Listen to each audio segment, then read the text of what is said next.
everyone, and welcome back to our channel. There are days when our personal problems feel so huge that they end up overwhelming us. On those days, it is useful to remind ourselves that the world is so much bigger, and so is the Marvel Universe. It consists of empires in bygone spaces that predate time, different civilizations that have risen and fallen, and a host of intergalactic powers determining the future of innumerable worlds. Food for thought. Be it war amongst the stars, alliances between varying species, or controversy between cosmic empires, scale and grandeur are prevalent within the Marvel mythos. Put your worries aside, for in this video, we explore the 12 legendary cosmic empires of the Marvel Universe. Let's get rolling. But before we go into our explanation, we have a very small request. If you like our content, please support us by subscribing to our channel. This is a small click for you, but for us, it means a lot. Thank you. Let's begin. Shi Empire. First appearing in X-Men number 97, 1976, the Shi Empire came into being through the creative effort of Chris Claremont and Dave Cockrum.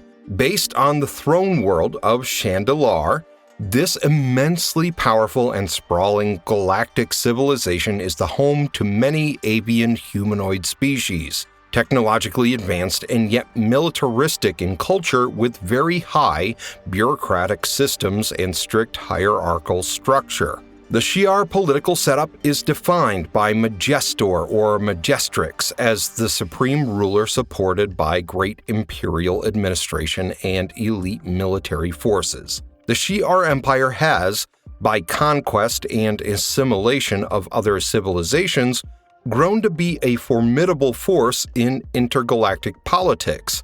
The Shi'ar have complicated relations with Earth's mutants, especially the X-Men. One of their most notable storylines is the Dark Phoenix saga, in which the Imperial Guard of the Shi'ar judges Jean Grey for destroying a planet full of Shi'ar while under the influence of the Phoenix Force. Among them are Empress Lilandra Narimani, who had a relationship with Charles Xavier, her brother D'Ken, whose insanity almost destroyed the Empire, and Gladiator Kalark, a Superman-like figure who, because of his loyalty and strength, acts as the backbone of the Shi'ar military. The Imperial Guard itself is based on DC's Legion of Superheroes and is made up of an insane number of powerful characters. Their objective is to instate galactic order and maintain it by authoritarian methods of expansion.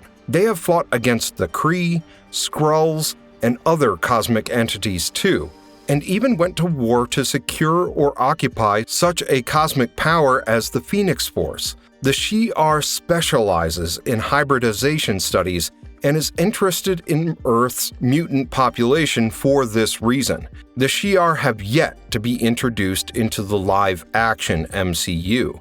Given their relevance in mutant-related storylines, it's highly anticipated that they will factor into future X-Men-related projects.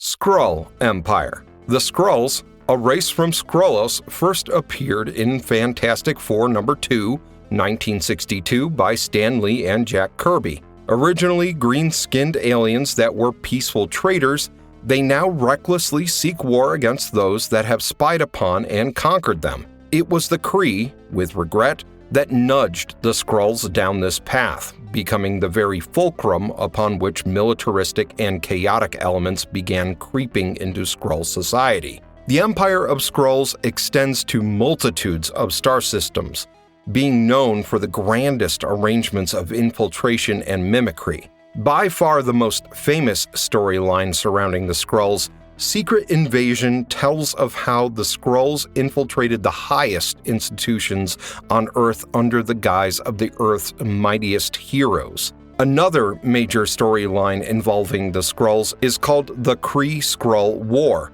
intergalactic and universe-spanning in scope, thus drawing Earth's heroes into a war far larger than the one they were presently fighting.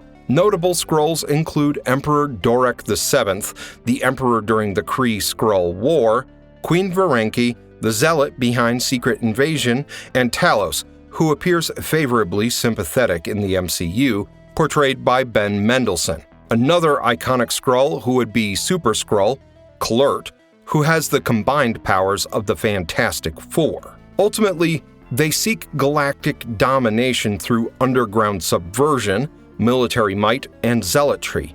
Their society is rife with political intrigue, with a culture that greatly emphasizes flexibility. The Skrulls, stars in their own right, began carving out their space in the MCU with Captain Marvel 2019, Spider-Man Far From Home 2019, and onwards with Secret Invasion 2023, thus maturing into complex, morally dubious characters. Cre Empire, first featured in Fantastic Four number 65, 1967, the story of the Cre Empire was conceived by the joint effort of Stan Lee and Jack Kirby. Marked by a fanatic obsession with genetic purity and social hierarchy, the Kree are a blue-skinned humanoid species residing on the planet Hala in the Large Magellanic Cloud. Among their rich history, the most famous arc in the story of Inhumans, about how blue angels descended from the heavens and gave superhuman abilities to select humans via genetic experimentation in order to turn them into soldiers for their cosmic war. The majority of stories of the Kree deal with their long-running wars against the Skrulls and confrontations with other galactic powers, including Earth's heroes, Kree Skrull War, Operation Galactic Storm, and Annihilation.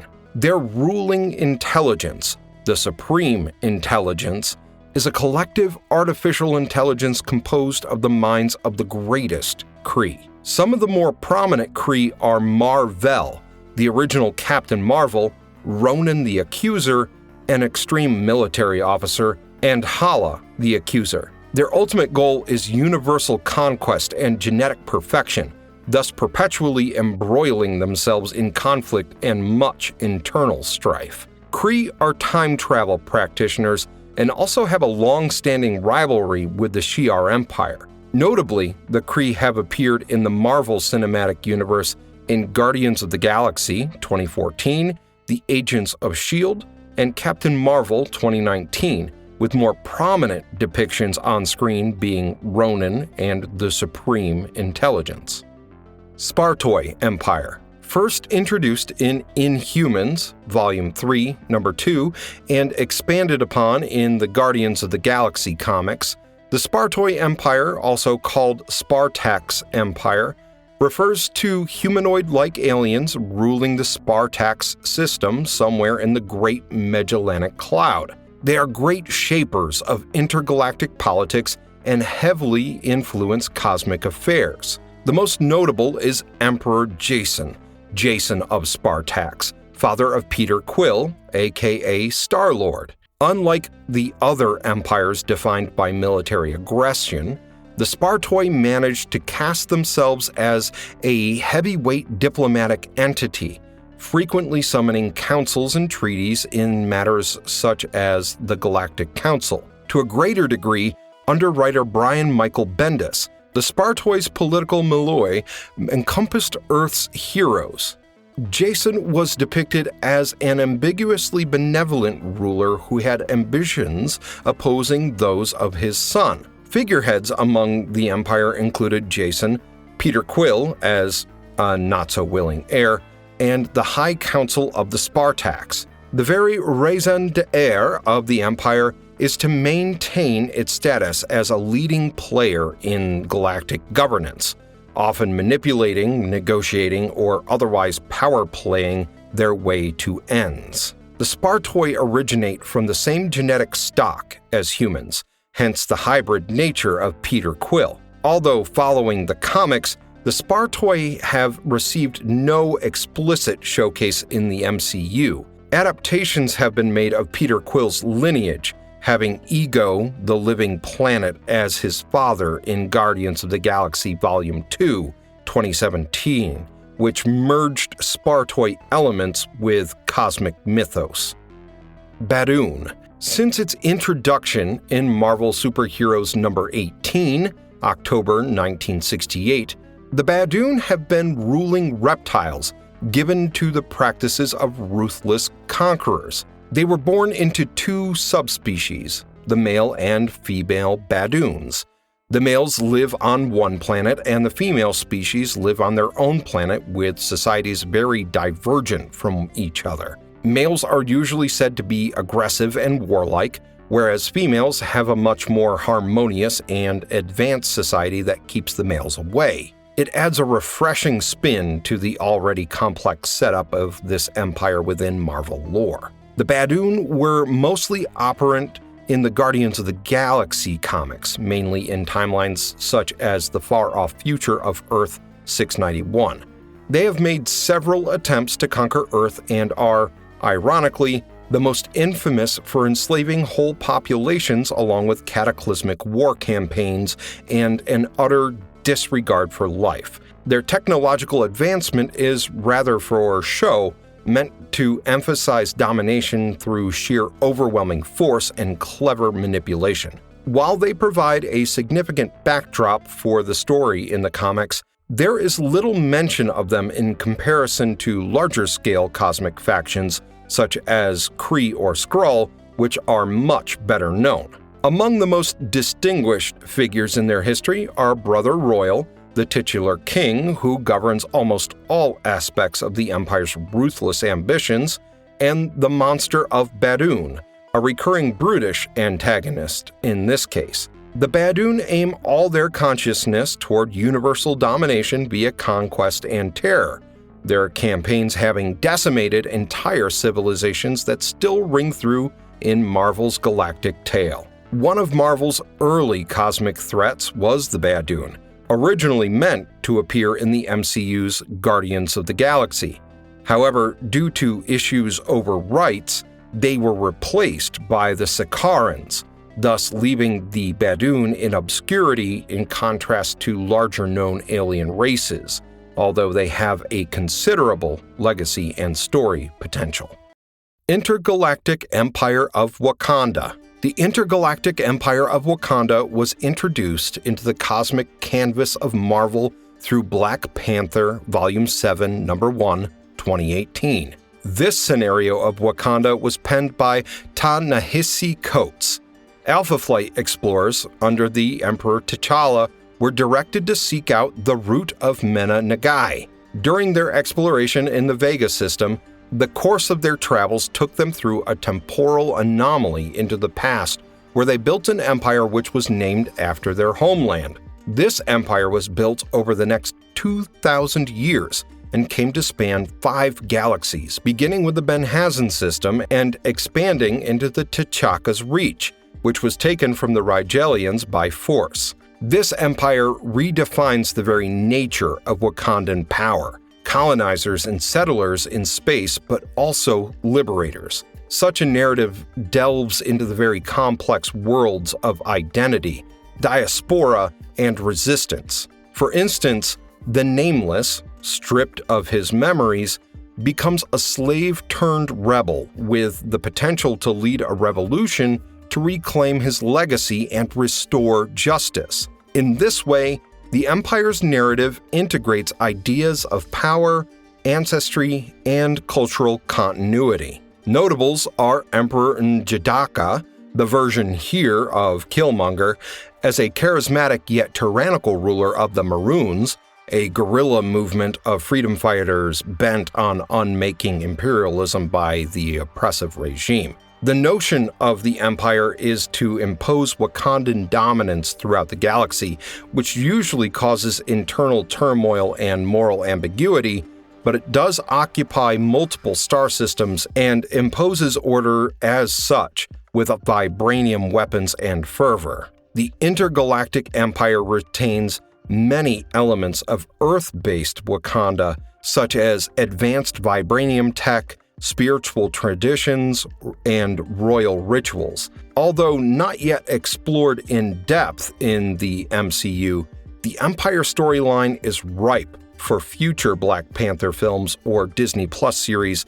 and may yet reinvent Wakanda's role in Marvel's cosmic hierarchy. Atlantis. Marvel's fabled underwater kingdom made its first appearance within Motion Picture Funny's Weekly Number 1, 1939, as it introduced Namor the Submariner. It is one of the OGs. Atlantis may not be a spacefaring empire, but as a result of technological prowess, ancient history, and complex geopolitics, it really is one of the greatest among Marvel's empires. The profound isolation from the surface world has allowed for its evolution into a civilization that is simultaneously splendid and militant. The civilization of Atlantis is terribly advanced. It has continued and developed independently for millennia without the surface world. Namor, then, at the top of the monarchy that has lasted through ages, is most generally accepted as the most famous and long-lived of those rulers. Namor plays several roles within the Marvel Universe: the warrior kingship, the environmental crusader, and at times even the anti-hero, who is always ready and willing to go to any means to keep his people safe. Moral ambiguity and an aggressive stance towards surface dwellers is enough to make him one of the most compelling characters in Marvel. Atlantis often focuses its sights on the surface world: Wakanda, Latveria, and the United States. Such tensions are further delivered by the prideful and even mistrustful attitude of Namor towards the surface dwellers. In the cosmic stories, Atlantis sometimes forces a power balance by either aligning or standing against other powers, depending on its particular strategic interests. Mystical and arcane secrets surround the kingdom as well, bringing it into both the scientific and magical storylines of the Marvel continuity. Atlantis made its first appearance in live action in the MCU through Namor in Black Panther: Wakanda Forever 2022, albeit prepackaged now as the Talokan, which is inspired by Mesoamerican culture. This modern approach provided another alternative perspective while preserving mythic status and matters of sovereignty and environmental protection, as told in the kingdom.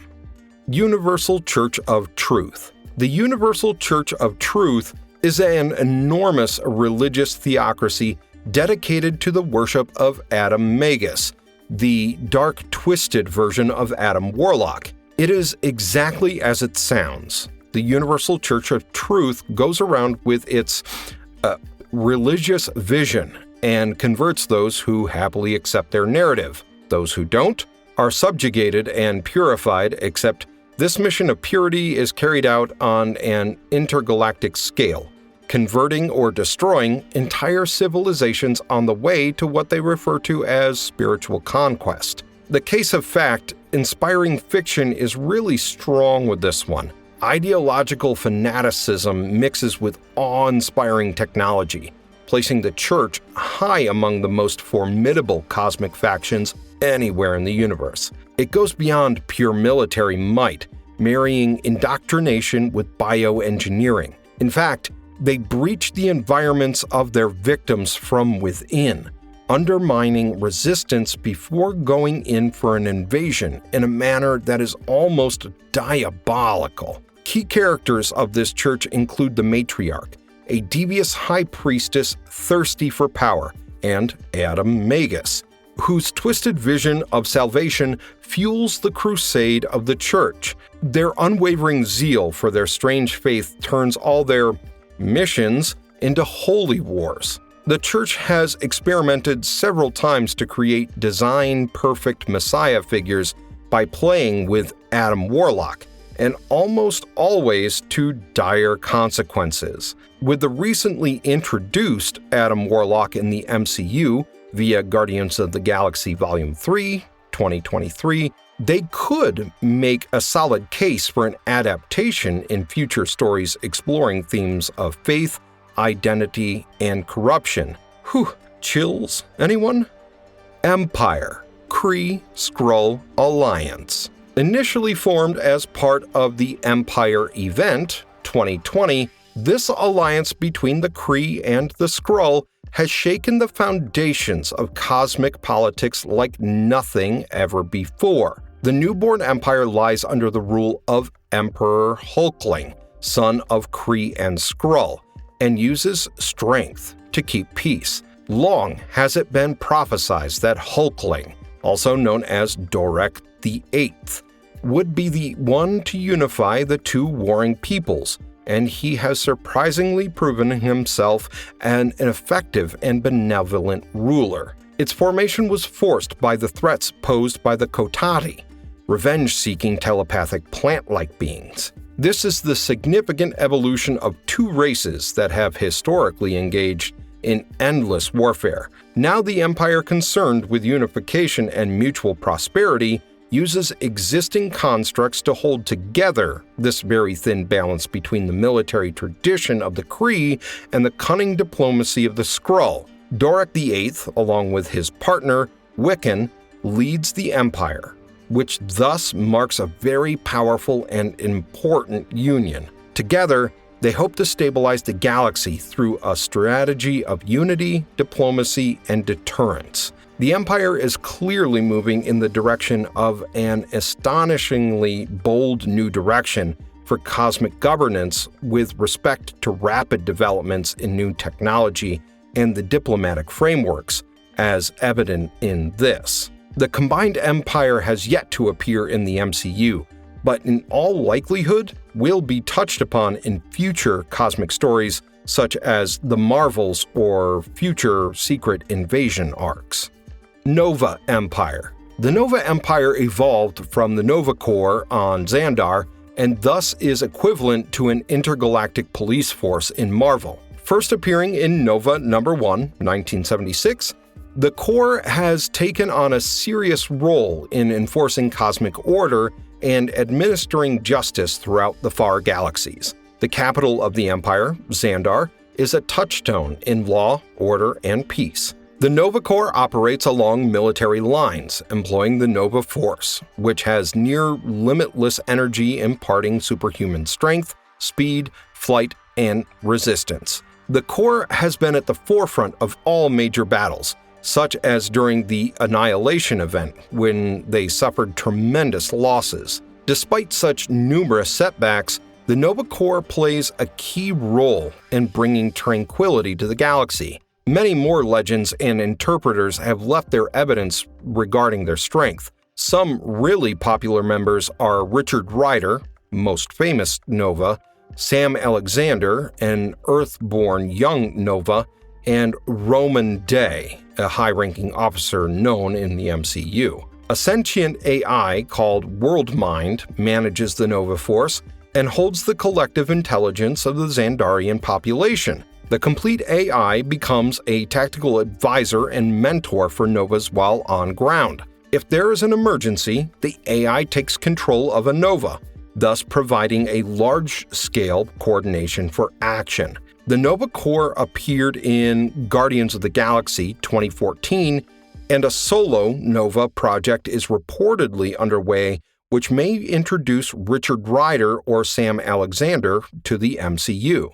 Snark Empire. Reptilian aliens of the Snarks, often referred to as the Snarks, were first introduced in Power Pack number 1, 1984, and later were best characterized by their horrible scientific experiments and a greed to exploit cultures for genetic and technological gains from various species through a legacy of abducting children. The Snarks were infamous for targeting superhero children from Earth. The Snarks had over time become a dictatorially hierarchical power under the leadership of individuals who lay a fair amount of importance on scientific advancement at the cost of morality. Thus, these beings see other races' resources being harvested, carved open, or bound into slavery as their right. Their empire is built upon fear and coercion, powered by their superior technology. Snark's scientists are moving further into the frontier of genetic and cybernetic enhancement to keep the Snarks distinctly ahead of opposing factions. It is within the Snark hierarchy that several of the most vicious beings arise, like the remorseless Jackal and one of the most manipulative beings known as Queen Mother Maraude, masterminding many of the Empire's conquests. What is their goal, you ask? Universal dominance by biological control and vicious exploitation. No wonder these characters have been featured almost purely as villains in the comics. To date, they have not been introduced into the MCU, but they may indeed appear in one of those upcoming adaptations that will take on a grimmer theme sooner rather than later. Brood Empire. The last of our legendary empires in Marvel's catalog is the Brood Empire. They are insectoids, known as parasitic organisms that implant embryos into a host, grow into another species of brood, and become the embodiment of violence. They made their debut in the Uncanny X-Men number 155 back in 1982. Ruled by a brood queen, they think in terrifying hive minds and remain one of the most feared species in the Marvel Universe. One of the most nightmarish adventures with the Brood involved the X-Men going into battle against the Brood, with the traitor Shi'ar Deathbird in cahoots with them to overthrow their sister Lilandra. The Brood implanted embryos in the X-Men, Lilandra and Carol Danvers, who was used as a guinea pig because of her unusual Kree human genetics. It was within that psychic illusion that the team did not comprehend they were being used to implant embryos until Wolverine's healing factor had purged his embryo. He then freed the rest of the team. In the end, Danvers intervened and rescued everyone after destroying the Brood's base. Their stories echoed sci-fi horror classics like Alien and The Thing, and indulge heavily into body horror and psychological dread. The biggest concern with Brood infestations is how hard they are to locate until it is far too late, making them even more frightening as enemies. The Brood reproduce by implanting an intelligent embryo in a host and converting that host into a Brood version of itself. The embryo will not develop its own body, rather, it will take the body of whatever host it occupies. They seem to have a racial memory. Some presumably inherit some specific characteristics from their past hosts. They inherit any genetic powers as well. For a little while, before total metamorphosis in the host sets in, they can have an indirect influence on the target without his or her knowledge. What will happen to the consciousness of the host, whether destroyed or continuing to coexist with the Brood, remains unclear. The Brood has yet to show their dark face in the Marvel Cinematic Universe. However, narratively, the grim atmosphere that surrounds their tale paves the way for much interesting exploration in the future of the MCU. If they would appear in one of the near-future features, we can expect it to haul audiences back to the gory days of the Alien franchise. Marvelous verdict. That was an interesting list of cosmic empires, mostly evil, sometimes parasitic, which begs the question, what is it about empires that inspires them to go inherently to the dark side? This complication inspires us to consider the question whether those with power are seduced by evil, or are morally gray entities the ones who seek power and world domination in the first place. Debates aside, in this video we saw every flavor of empire. The benevolent liberator type, the technologically advanced type, the religiously inclined type, and the infest people's bodies and lay eggs type. Ugh, this is so not the crossover we asked for. What did you think of this list of legendary cosmic empires? Tell us in the comments which Marvel empire was your favorite. And if you have any world domination plans, it better not be the Brood's type. Adios! And if you liked our content, don't forget to leave a like and subscribe to us if you haven't already. Have a good one, and be safe out there. Thanks, everyone.